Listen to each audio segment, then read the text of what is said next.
सबसे पहले हम ये समझ लेते हैं कि ब्रेकर जोन होता क्या है ना। किसी भी हाई को स्टॉप आउट करने के बाद, है ना, किसी भी हाई को स्टॉप आउट करने के बाद मार्केट ने स्ट्रक्चर ब्रेक किया, या फिर ब्रेक ऑफ स्ट्रक्चर कह सकते हैं, या मैं एमएसबी कहता हूँ, market structure breaker. Market structure break होते ही हमें ये देखना है कि जो जोन यहाँ पे क्रिएट हुआ, जो यहाँ पे प्राइस का मोमेंटम हुआ, स्ट्रांग है या नहीं है। ये देखिए, स्ट्रांग बाय, स्ट्रांग सेल, इसे कहते हैं वी शेप या फिर ए शेप आप कह सकते हैं, है ना। वी शेप बाय के लिए, ए शेप सेल के लिए, है ना। तो स्ट्रांग मोमेंटम है या नहीं है ना। जब ये प्रीवियस हाई को स्टॉप आउट किया, उस समय आपको देखना है कि ये सिग्नल, इसे एक सिग्नल कहते हैं, ये स्ट्रांग बाय है कि नहीं, है ना। अगर स्ट्रांग बाय है और उसके बाद स्ट्रांग सेल है वी शेप के साथ या फिर ए शेप के साथ, अगेन ये देखिए, है ना। देखना है आप सभी को ध्यान से कि स्टॉप आउट करने के बाद वी शेप क्रिएट हुआ, उसके बाद एमएसबी हुआ, इसे कहते हैं ब्रेकर जोन, है ना। ब्रेकर जोन मीन्स जहां से स्ट्रक्चर ब्रेक हुआ, यहाँ से लेकर हाई तक हमें मार्क करना है, एक जोन क्रिएट करना है। उस जोन पे हमें ब्रेकर ब्लॉक आइडेंटिफाई करना है, इसे कहते हैं ब्रेकर ब्लॉक। ब्रेकर ब्लॉक को हमेशा अवॉइड करना है ना। अवॉइड करना है, इसे कहते हैं ब्रेकर ब्लॉक, इस जोन को, जहाँ पे ऑर्डर ब्लॉक है। ऑर्डर ब्लॉक कहाँ, इसे कहते हैं बुलिश मल्टीपल ऑर्डर ब्लॉक, है ना। एक कैंडल से ज्यादा लगे या फिर लोअर टाइम फ्रेम पे जाएंगे तो ऑर्डर ब्लॉक आपको 100% मिलेंगे। तो ब्रेकर ब्लॉक को अवॉइड करना है ना। ब्रेकर ब्लॉक आप वीक को भी ले सकते हैं, ब्रेकर ब्लॉक को अवॉइड करना है। और आपको डिसीजन पॉइंट क्रिएट करना है, यानी कि लास्ट बुलिश कैंडल, यानी कि इसे आप पॉइंट ऑफ इंटरेस्ट भी कह सकते हैं, लास्ट बुलिश कैंडल जिसके बाद प्राइस डाउन आया था, है ना।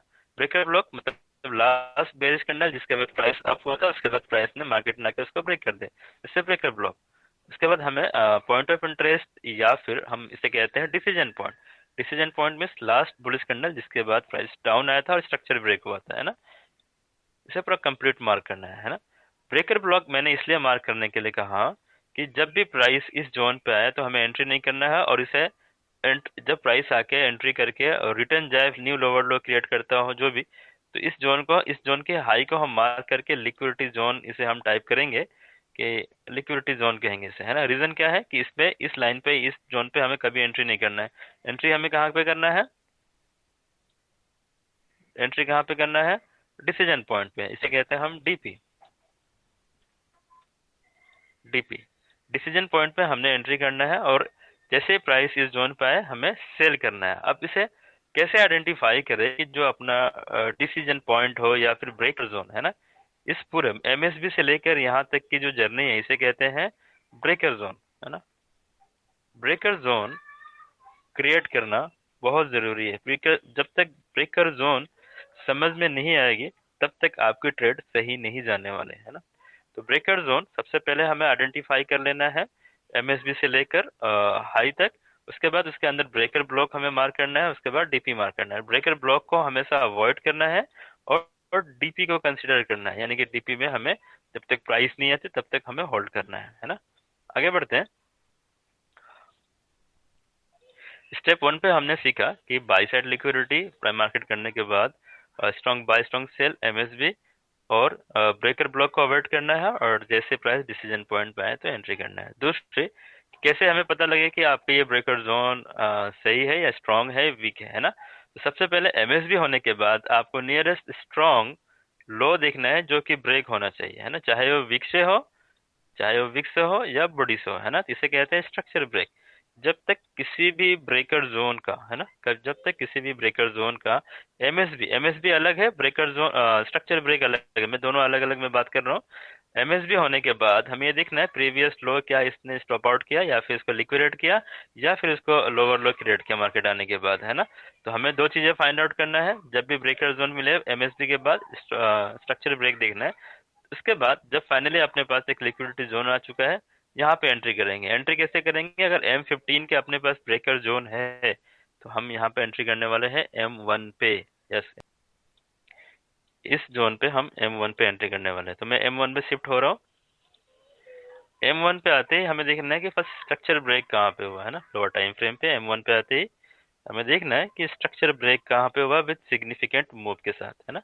M1 पे फिर से वही प्रोसेस अगेन, प्राइस ने प्रीवियस हाई को स्टॉप आउट किया, है ना। स्टॉप आउट करने के बाद MS भी हुआ, मार्केट स्ट्रक्चर ब्रेकर, और DP पे हम decision point, DP means decision point, है ना। डिसीजन पॉइंट पे last bearish candle, bullish candle जिसके बाद प्राइस डाउन हुआ है, हम ट्रेड करेंगे, है ना। सिमिलरली यहाँ पे भी ब्रेकर ब्लॉक है ना। अगर इसको भी आप ध्यान से समझे, ब्रेकर ब्लॉक है और मार्केट ने एक बार आया यहाँ फर्स्ट एंट्री दी एंड देन लो क्रिएट हुआ और ये लिक्विडिटी जोन किया। लिक्विडिटी जोन होते ही हम कंफर्म हो गए, है ना, कि प्राइस आपका डिसीजन पॉइंट से ऊपर नहीं जाने वाली है। चांसेस ये रहते हैं कंफर्मेशन। जब भी हम एसएल लगाएंगे, प्रीवियस हाई जो लास्ट हाई तक गया है मार्केट ना, हम इसे कवर करेंगे, हमेशा याद रखिएगा, इसे कवर करेंगे। अब उपदा हाफ आधा पिप या फिर एंट्री करते समय भी हम बफर रखेंगे। रीजन क्या है कि कभी कभार स्प्रेड की वजह से हमारी एंट्री एग्जीक्यूट नहीं होती।